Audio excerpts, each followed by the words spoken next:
Hi, you guys. Happy week 3. I hope you're going to have an awesome week. This week we're focusing on mode. So we already did mean and median. So now we're doing mode.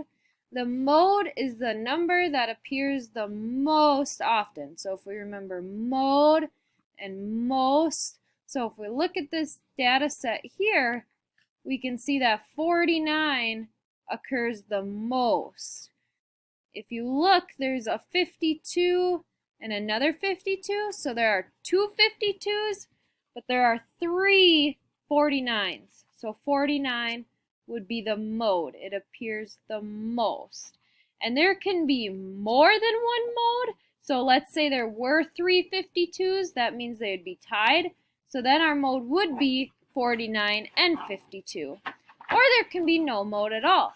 So just some things to keep in mind. As always, if you have any questions, please let me know. Let's have an awesome week. I hope mode is pretty easy for you guys, but again, if you have any questions, please let me know.